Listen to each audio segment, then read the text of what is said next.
Je vous rappelle qu'il y a quelques années, on avait arrêté de fabriquer du composant du paracétamol en France. Donc c'est notamment pour ça qu'à un moment donné, on s'est trouvé en rupture un peu partout dans les pharmacies.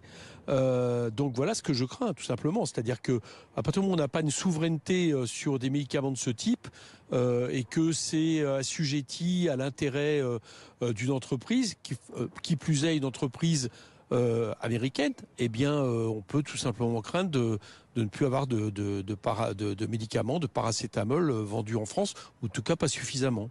Il y a deux problèmes derrière cette histoire. Alors, il y a le problème Sanofi quand même, globalement, et qui depuis 10 ans, a à peu près touché 1 milliard d'euros d'argent public, soit via le crédit impôt recherche, je vous rappelle, qui normalement sert justement à permettre la recherche en France. Or, Sanofi a eu la particularité de fermer je ne sais plus combien, je pense que le représentant de la CGT pourra le dire mieux que moi, je ne sais plus combien de laboratoires de recherche et de postes de recherche, donc c'est quand même paradoxal.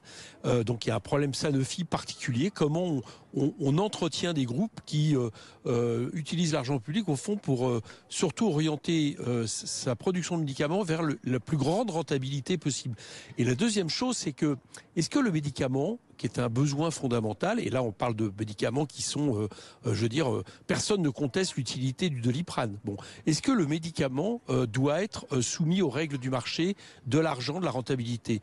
Moi je ne crois pas, et c'est pour ça que nous défendons l'idée d'un pôle public du médicament, et de ce point de vue-là, je crois que la bonne manière d'empêcher cette vente à 51%, je rappelle, ça serait peut-être de nationaliser Orpea. C'est ce que nous proposons depuis un certain temps. Bon, Bruno Le Maire, vous savez, c'était un peu le spécialiste de « je demande que soit fait ce genre de demande », et puis c'était pas suivi des faits. Donc malheureusement, non, c'est pas suffisant. Moi, je crois que pour agir concrètement, il faut déjà faire en sorte de transformer la question du CIR et globalement la question des aides publiques aux entreprises en France. Pourquoi ? Parce que ces aides publiques sont la plupart du temps non conditionnées. Le CIR n'est pas suffisamment conditionné. Donc par exemple, dans ma commission, je vous l'annonce, je suis à peu près certain que nous allons voter lors de ce débat budgétaire des restrictions vis-à-vis du CIR, au moins pour que des entreprises de la taille de Sanofi qui utilisent de l'argent public pour supprimer des postes de recherche ne puissent plus profiter de ces aides. Ça, c'est une première chose. La deuxième chose concrètement, comme vient de le dire le responsable de la CGT, c'est que il n'est pas possible que, au lieu de mettre de l'argent public dans des entreprises qui licencient et qui ne font pas, j'allais dire, qui n'obéissent pas à l'intérêt général, notamment en matière de médicaments. Je vous rappelle aussi que Sanofi a été incapable quand même, et ça a aussi un rapport de trouver par exemple un vaccin sur le Covid. Ça a aussi un rapport à un moment donné avec des recherches qu'on jugeait pas assez rentables sur le coronavirus et qui fait que au moment T où on a besoin de vaccins, on se retrouve quand même à la ramasse par rapport à d'autres pays dans le monde. Donc au lieu de mettre l'argent public dans des entreprises de ce type, mettons-la effectivement dans un pôle public de médicaments. On ne peut pas supporter qu'il manque des médicaments dans ce pays du fait que ça ne soit pas suffisamment rentable au niveau des marchés. Ça, c'est inacceptable. Ça peut être acceptable sur certains produits, mais pas les médicaments.